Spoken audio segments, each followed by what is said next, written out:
Sokuqala sibhaliwe kumprofethi Hagayi. Siyaqala kusaqala sokuqala siye kuma kusaqala seshumela chapter 1 wonke. Siphumele ku-chapter 2 siqale kusaqala sokuqala siye kuma kusaqala seshumela. Fundo sokuqala sibhaliwe kumprofethi Hagayi chapter 1 kafundo wonke. Siphumele ku-chapter 2 siphele ku-verse 9. Phansi kwesihloko esithi uHagayi ukhuthaza abantu ukuba bayakhe itempile.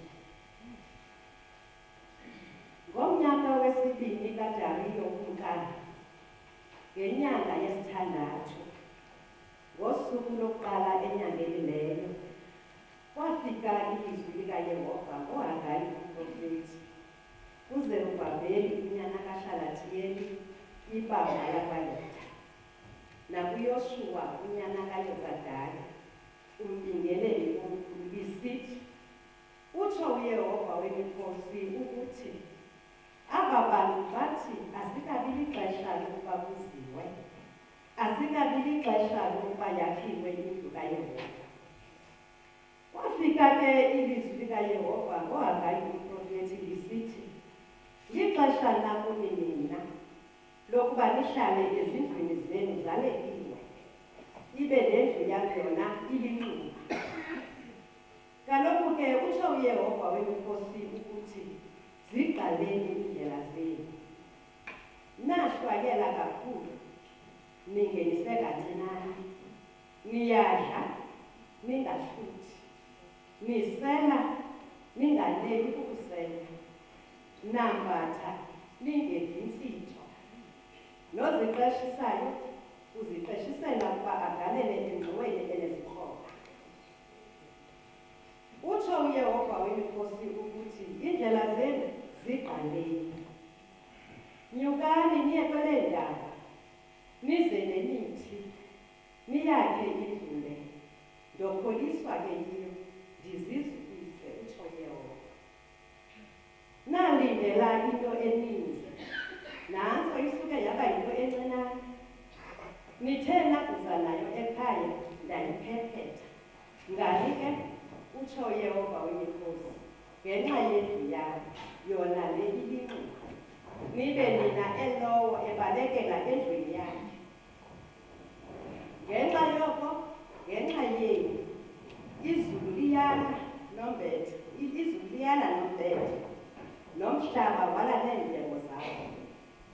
Ndabiza ukoma phezu kwelizwe, naphezu kwendaba, naphezu kwengqolowa, naphezu kwewayini entsha, naphezu kweoli, naphezu kwezinto zonke eziphuma emhlabeni, naphezu kwabantu, naphezu kweenkomo, naphezu kokuxelenga konke kwezandla. Siye kuverse 12. Phantsi kwesihloko esithi uZerubhabheli noYoshuwa baqala ukwakha.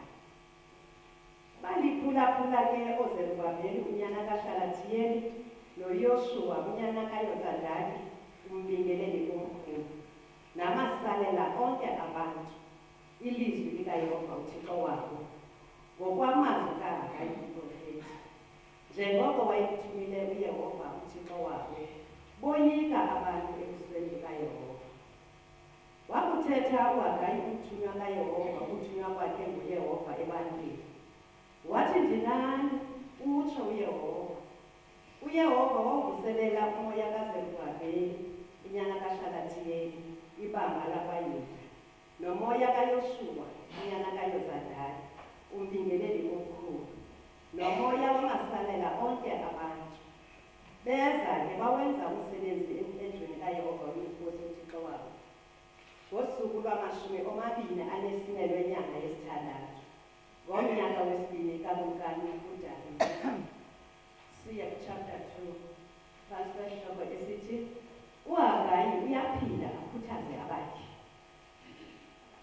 Ngenyanga yesixhenxe, ngosuku lwama-24 enyangeni leyo, kwafika ilizwi likaYehova ngoHagayi umprofethi lisithi, khawuthethe kuZerubhabheli unyana kaShalatiyeli ibanga lakwaYuda, nakuYoshuwa unyana kaYozadaki umbingeleli ukuhlalela abantu uthi ngubani na kuni apha oseleyo owayibonayo le ndlu isesekuqaqambini bayo bokuqala? Niyibona iyintoni na ke ngoku? Ayinjengento engento na emehlweni enu. Noko ke ngoku yomelela sekubhaleni utsho uYehova, womelele ushubanyana kayodadayo, mbingelele ukhulu, nomelele nonke bantu belizwe, utsho uYehova, nisebenze ngokuba ndinani, utsho uYehova Mkhosi. Ilizwi elo ndanqophisana nani ngalo ekuphumeni kwenu eyikude, ndisagcinile, nomoya wam umi ngaphakathi kwenu, musanukuyika. Ngokuba uYehova Wemkhosi utsho ukuthi usaya kuba kanye umzuzwanakhe, ndinyikimise izulu nehlabathi nolwandle nomhlaba owomileyo, ndizinyikimise zonke iintlanga, zifike izinto ezinqwenelekayo zeentlanga zonke, ndiyizalise le ndlu ngobuqhaqhawulo, utsho uYehova Wemkhosi. Isilivere yeyam, igolide yeyam, utsho uYehova Wemkhosi. Buya kuba bukhulu ubuqhaqhawulo bam babale ngaphezu kobokuqala, utsho uYehova Wemkhosi. Kuyo ke le ndawo ndiyakunika uxolo, utsho uYehova Wemkhosi. Liveni ilizwi lenkosi. Ikifanya sibini kwa Thesalonika, isahluko sesibini, kuqala, isahlukana sakuqala. Ke kaloku siyanicela bazalwane, ngenxa yokufika kuNkosi yethu uYesu Kristu nokuhlanganiselwa kwethu kuyo, ukuba ningazanyazanyiswa kamsinya nahlukane nengqingo, ukuba ningabi novuso lomoya ngalizwi ngancwadi ngathi ivela kuthi, ngokungathi seyilingene iminyileyo kaKristu.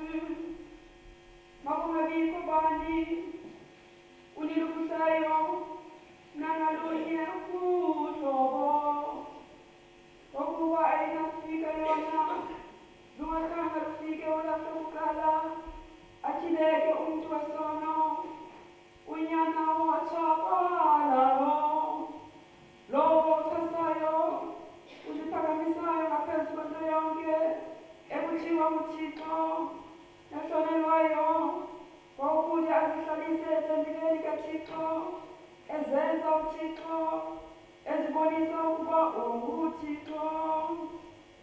Anikhumbuli na ukuba oko bendisendikulinda ndixelela ezi zinto?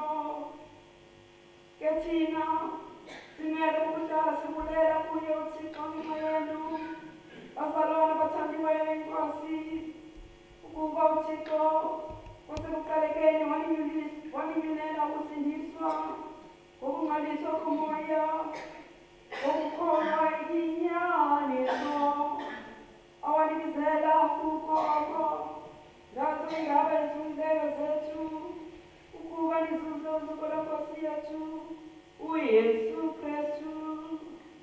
Ngoko ke bazalwana, yimani nizibambe izithethe nazifundiswayo, nokokuba kungelizwi, nokokuba kungencwadi yethu.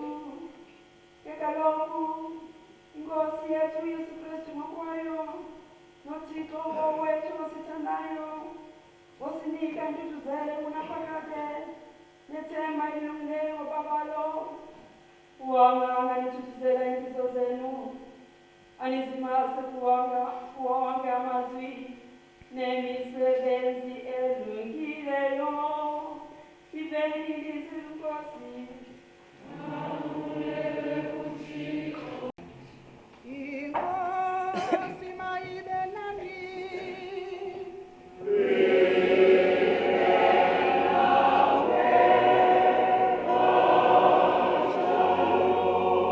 Lakulani ngabe zilungileyo, zimvakaliswa kuLuka ongcwele, isahluko samashumi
ke uThixo kaYakobi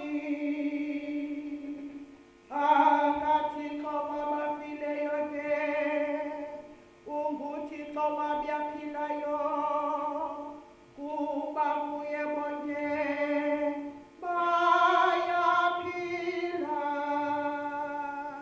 Ivangeli kaKristu le.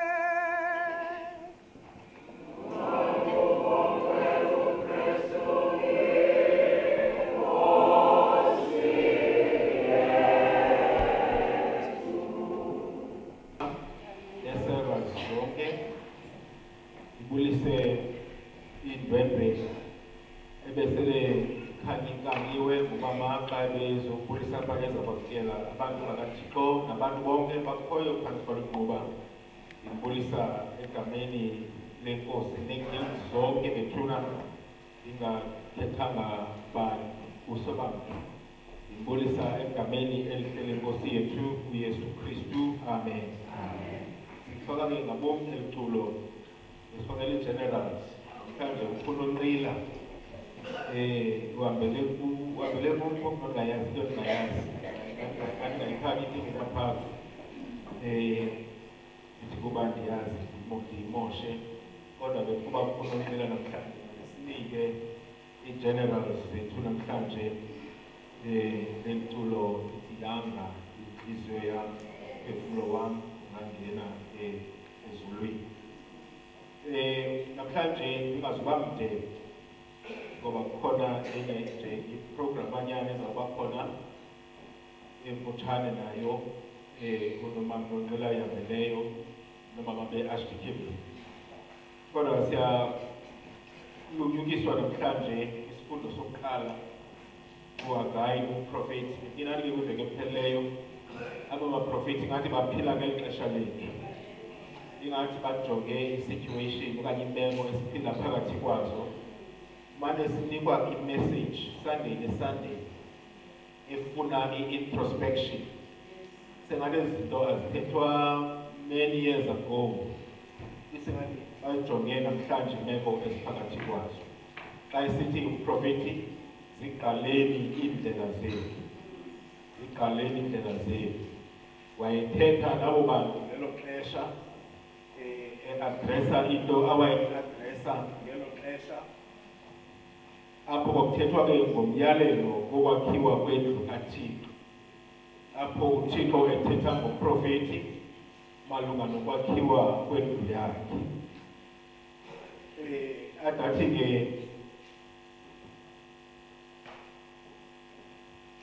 lixesha na okanye aba bantu bathi eli alikabilo xesha lokuyakha indlu kandikhoyo. Athi ke ngani kuba nihlale ezindlwini ezifanelekileyo kodwa yona indlu yam ibe ilinquba. Ke ngoko kutsho umkhoyo onamandla okuthi ziqaleni iindlela zenu. Nihlwayela kakhulu kodwa nivune kancinane. Ewe niyadla kodwa ningahluthi, niyasela kodwa ninganeli, niyambatha kodwa ningafudumali, niyaphangela kodwa umvuzo wenu ube ngathi ufakwe engxoweni evuzayo. Amen. Xa uzijonga zonke uyafumanisa siphila phakathi kwazo namhlanje. Zinto ezikhoyo ezidreswayo apha okokuba nihlwayela kakhulu kodwa nivuna kancinane.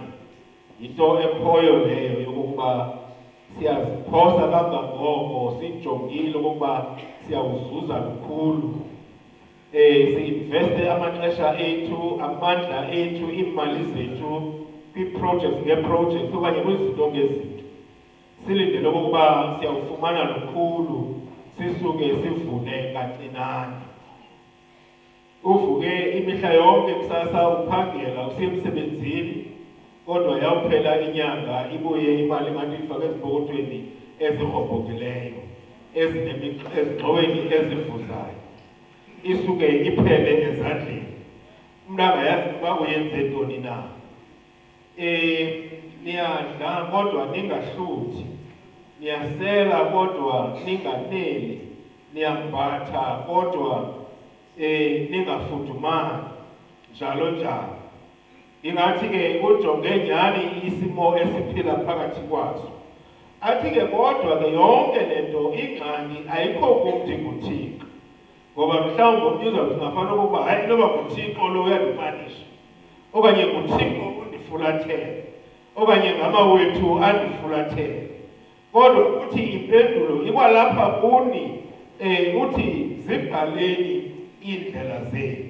Into ethetha ukuthi umuntu ngamnye makathi ke ngoku awujonga awubona isimo akuso indlela izinto ezimhambela ngayo endaweni yokuba makatyhole abantu abhekise ebantwini okanye akhangele nayiphi na into enoba sizizathu kodwa eyona ndawo yokuqala akhonjwa kuyo ukuba umntu makajonge kuye kuthiwa siqaleni indlela zenu. Siyabizwa ke nathi ukuba elowo nalowo nakwiphi na imeko umntu akuyo nakwiphi na into eyenzekayo ebomini bakhe kuthiwa umntu makaqale indlela zakhe. Okokuba mhlawumbi ungathi kanti ndim lo, ungathi kanti le ngxaki ikum nangaphezu kokuba ndiyijonge ebantwini. Ukuze ke umntu esabe ziqalile indlela zakhe alungelelanise indlela zakhe noThixo. Ukuze siphinde sibuyele kwisimo samandulo okanye kwisimo sakuqala sithi sakuhlwayela sivune esikulindeleyo, sithi sakudla sihluthe, sithi esawusela sikholwe njalo njalo, sawunxiba sifudumale. Awusihla ke nayo kuthethwa nangembalela ezenzekayo ezikhoyo phakathi kwabantu. Ukuba amazulu asuka ubambe umbethe wawo ungehli ushiyeke kuyimbalela. Naxa ujonga nyani siphila kwixesha lembalela. Ubalele uba majikela ngapha, ubalele uba mafika ngapha komile. Kwela culo lithi sosinga kuThixo yemihla yerotation. Sengathi singabuyela kuThixo ngoba ayikho enye indawo esinokubuyela kuyo. So singa kuThixo sililele iceba. Asive uThixo xa sizibika. Kodwa ekugqibeleni uthi uHagayi uprofeti ziqaleni indlela zenu. Apha ke ngoku kweli lethu ixesha kuba kaloku sisendlini entle thina. Kwakuthethwa phaya ngendlu kaThixo literally eyayilixuku. Kodwa thina ngoku sihleli endlini entle elayite umbane eqhakazelayo entle enjeya nesiyikhathaleleyo physically. Kodwa namhlanje eyona ndlu kuthethwa ngayo sekuthethwa ngoku ngendlu yasemoya, indlu kaThixo ngokwasemoyeni. Ukuba kufuneka ukuba ibandla likaThixo lingabi linxuba, maliphinde kwakhona livuselelwe, lakheke, lakhiwe. Ukuze kuthi ke ngoku kwi-expectations esinazo sikwazi ukuba sivune ngokwendlela esilindele ngayo. Sithi ekwenzeni kwethu ngamanye amazwi sibizelwa apha emvuselelweni ukuba silibandla elowo nalowo ubizelwa kwimeko ye-introspection ngoba uThixo uyalihambela ibandla lakhe, ufuna ukulakha kwakhona ukuba libe libandla eliphilileyo ngokwasemoyeni. Impilo ke yebandla isempilweni yomntu ngamnye ye-individual. Okokuba kwindawo okuyo qiniseka mandiqiniseke ukuba ndiyazigala sizigale indlela zethu ukuze elowo nalowo ngokwelatulo lithi sosinga kuThixo abuyele kuThixo. Ngoba ukwakheka komntu ngamnye ukwakheka kwebandla, ukulungiseka komntu ngamnye nebandla ngokunjalo litsho lilungiseke lisibone lakhekile lisakhiwa nguThixo ngokwakhe. Xa sidlula kwincwadi yamaKorinte yamaTesalonika kwisahluko sesibini amazwi aye andongamele. Kuthiwa phaya kwesi sifundo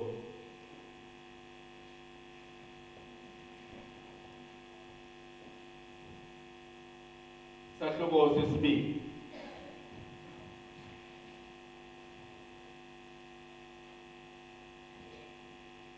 verse 4 verse 3 masiqala po verse 3 sanukuvuma nilahlekiswe mntu kaloku lo mini ayinakho ukufika lungakhange lubekho uvukelo mbuso lokugqibela anduleke ukucaca umchazimthetho umfo okhohlakeleyo ochasana noThixo omiselwe intshabalalo avele elubala ulolona tshaba kaloku yena uyakuziphakamisa achase nantoni na ekuthiwa nguThixo achase nantoni na equlwa ngabantu ade athathe isihlalo endlwini kaThixo ezigwagwisa ngokuthi kunguThixo ngento lutshaba kuthiwa lona ngumfo olutshaba athetha ngaye uPawulos alumkisayo amaKristu ngakumbi kwelaseTesalonika ukuba mawangavumi ukuba alahlekiswe mntu ngoba kukhona abantu abakleyima ukuba bayayazi imini yenkosi ukuba iyawufika nini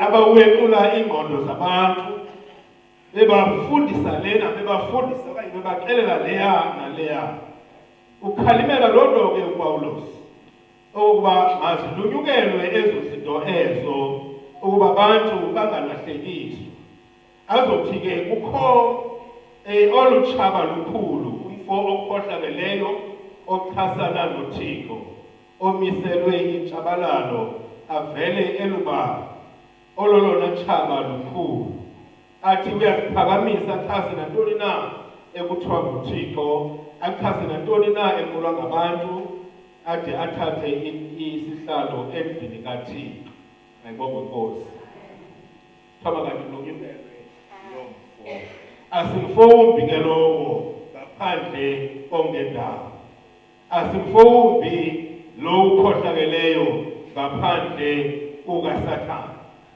osuke atwiste izinto awequle ingqondo zabantu abanike izimvo ngezimvo abasuse kuluvo lukaThixo nakubulumko bukaThixo abanike ezakhe izimvo ngenjongo yokubalahlekisa yoyikiswa yile ndawo ke kuthiwe ade athathe isihlalo endlwini kaThixo siyalunyukiswa ke ngokomaKristu kuthiwe ziqaleni indlela zenu kuthiwa ke ngoku kweqala masimgade lo mfo ukhohlakeleyo ukuba angade athathe indawo okanye isihlalo endlwini kaThixo sikhona sithi kanti sikhonza nje kukho umfo okhohlakeleyo oncedileyo othabathe isihlalo endlwini kaThixo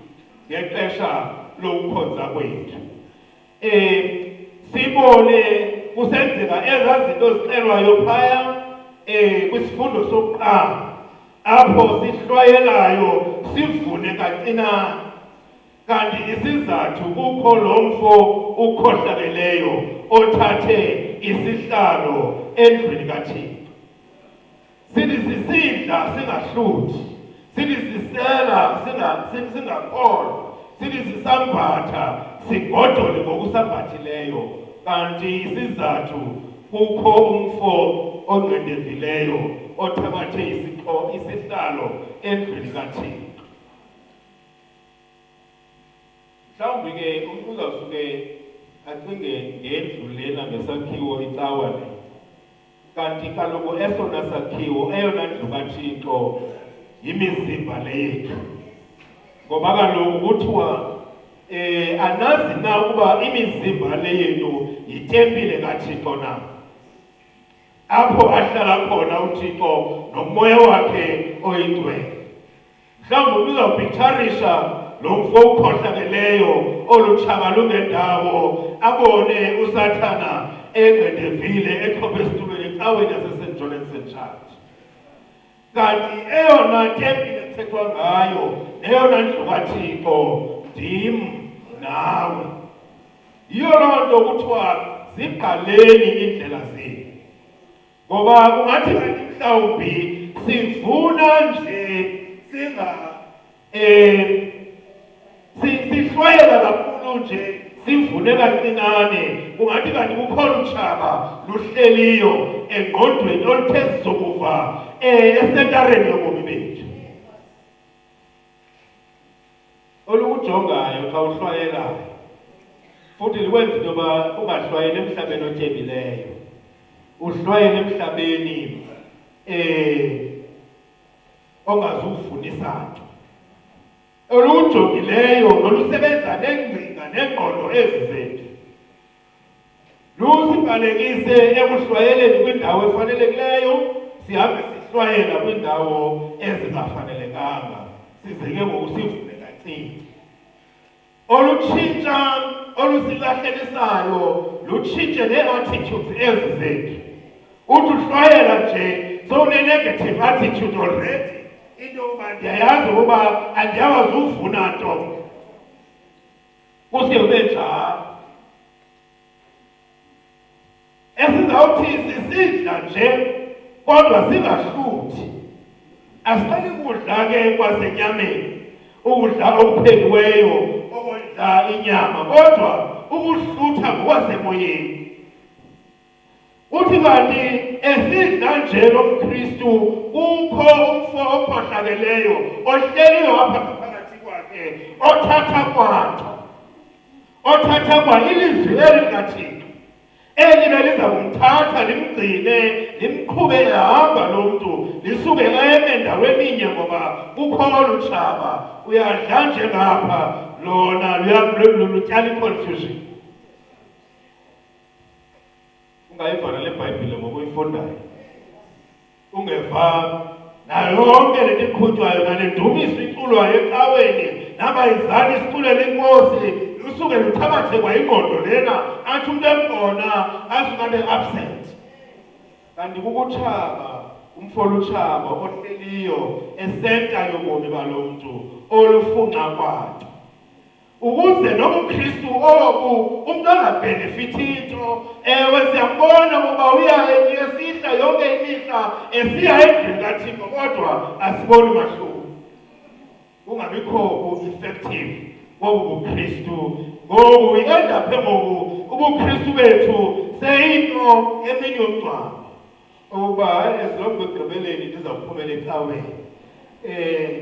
Noba ngaba apha phakathi naphakathi akukho nto ndiyibhenefithileyo, athe sambatha ilizwi likaThixo asuka ngodole umntwana kaThixo. Fake zigaleni nasezigale iindlela zethu ukuze sibuyele kuThixo, ukuze asisikelele akwenze ukuphila kwethu ehlabathini sibe yityuwa yehlabathi as Christians.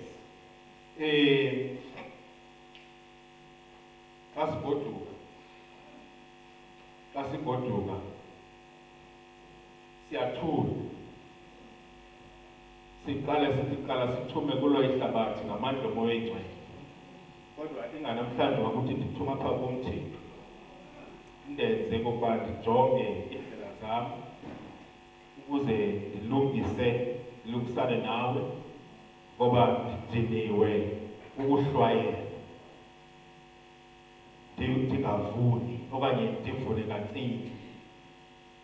Kudala ndizama kodwa akho nto ide ilunge.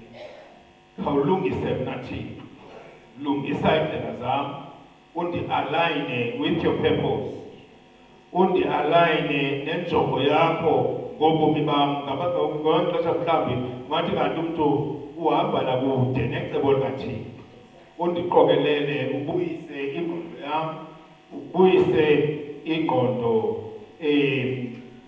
yam undibuyisele kwicebo lakho. Okokugqibela kwivangeli yanamhlanje kuthethwa phaya ngovuko lwabafileyo ngabaSadusi bathetha noYesu bembuza malunga nabantu abalele ukufa ukuba ngaba babefile bayavuka na. AbaSadusi ke yisekthi ethile eyayiyona ingxaki yayo ekakhulu yayingqamene novuko resurrection, ukuba bengakholwa ukuba ikhona le nto iluvuko lwabafileyo. Njengoba abaFarisi nabo babeneyabo beyisekthi ethile kwaJuda phaya eyayilondoloze kakhulu umthetho, bazi ke bona abaSadusi aba bejonge kakhulu phakathi kwezinto imemo yovuko njengoba kwiveki epheleyo sithetha ngababuthi berhafu. Bazobuza ke kuYesu bamenzele lo mzekelo yendoda eyathi yathatha inkosikazi yasweleka ingenabantwana kwade bayawina abantabayo abasithethe befuna ukuqonda ukuba ekugqibeleni izawuba babani nalo mfazi eluvukweni. Ingxaki yabo yayileyo, mhlawumbi nabo babenale ndoda babenalo mfo ukhohlakeleyo ukuba bathi beyiva yonke imfundiso kodwa bazihluphe bona ngale nto yovuko, uvuko olulukaThixo azawulwenza ngokwakhe. Kodwa kuYesu baphendula ke ekugqibeleni ngelithi abantu beliphakade bayazeka besendiswa kodwa bona abo bafanelwe ukuvuka ekufeni baphile kwiphakade elizayo abazeki abendiswa bona abasenakufa kuba bafana nezithunywa zezulu, bona bangonyana bakaThixo kuba kaloku bavukile kwabafileyo. Ke yona into yokuba abafileyo bayavuka noMoses uyayikhankanya njalo njalo ukwehla vela ezantsi. So ingxaki yaba bantu yayiluvuko lwabafileyo, babeyiva yonke into ethethwayo kodwa ingxaki iluvuko lwabafileyo. Kodwa uYesu uyayicacisa le nto, angazihluphe nozihluphe uba ngabani le nkosikazi, ngaza la madoda angakayilinde uba enye mayife izoshiyeka ithatha lo mfazi iphinde enye njalo njalo baye kuqhubeka nobomi. Into nayo kuba babefuna ukumgrepha uYesu ngalo mbuzo, babefuna indlela abaza kumhamba ngayo ukuba uza kumphendula athini na phantsi kwale doctrine abesayamkele kaMoses, ngoba wayebaxelele uMoses ukuba ithini na inkqubo ngokomthetho wabo, bechallenge kwakhona netheology kaYesu ukuba uzayiphendula ayithini na yonke le nto. Kodwa uYesu kangazihluphe ngaloo nto leyo, kodwa uye wabanika ukuba uthini na intando kaThixo ukuba abo bazawuvuka ekufeni abasendiswa kwaye futhi abasatshati, kodwa kuba befanele ukuvuka baphile kwiphakade elizayo, abazeki abendiswa, bona abasenakufa kuba befana nezithunywa zezulu. Inkosi ke mayibe nani. Ithi ke loo nto nathi ke ngokunjalo zininzi izinto ezisingqongileyo, zininzi izinto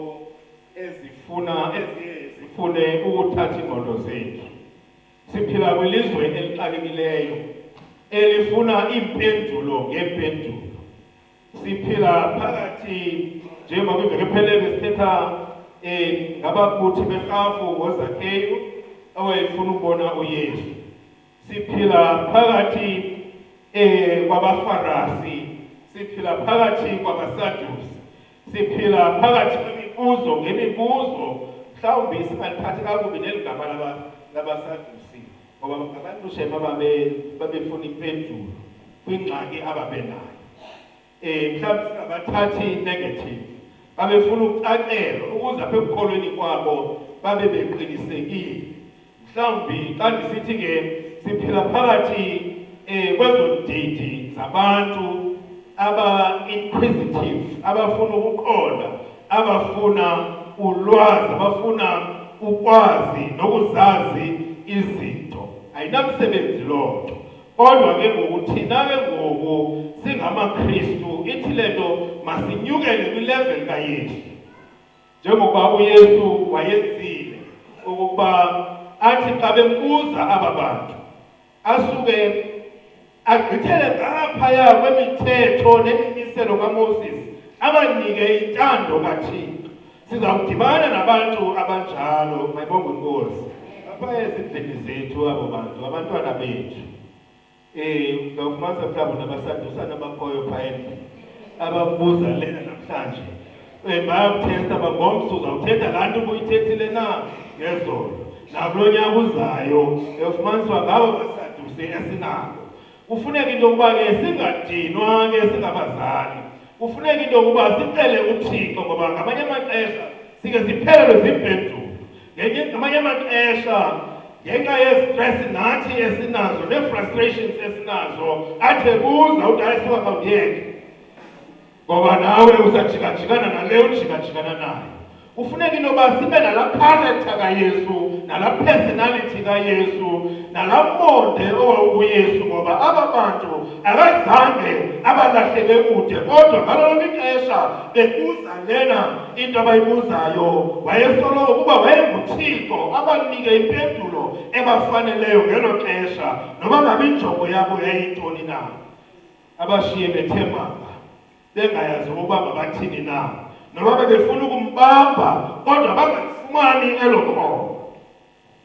Sawudibana nababa basadusi nathi naphaya ekuhlaleni kwethu apho uzawumane sibuzwa abantu bazodukuza uba unoThixo phi na, usokola unjena, uhlwayela ungafuni nje, ungenamali nje, ufake imali ezipokothweni ezirhobhokileyo, uphi lo Thixo wakho?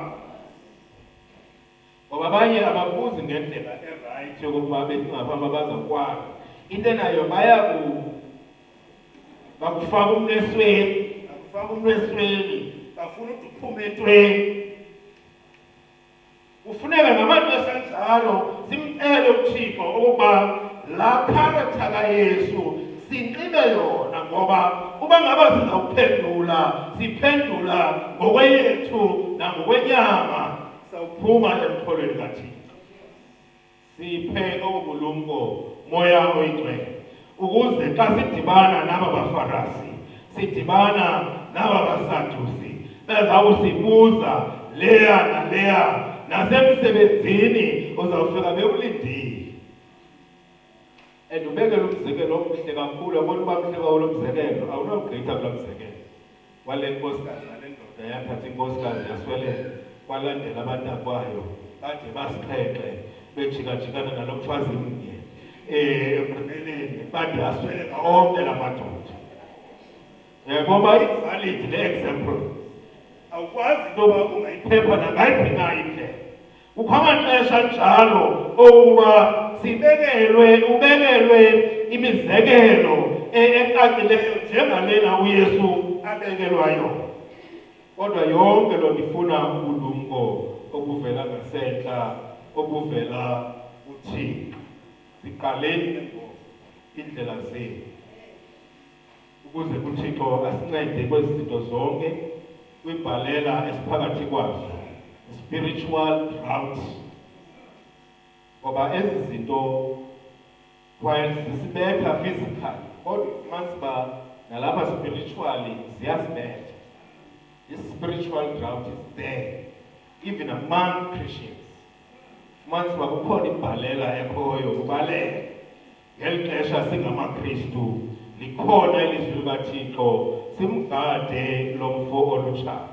Kuthiwa udathathe isihlalo endlwini kaThixo. Sibe soloko ixesha, sibe soloko sigadile, silwe naye ngokukhalipha, singazikulwa ngawethu amandla, kodwa sizawulwa engameni kaThixo oyise, unyana nomoya oyingcwele.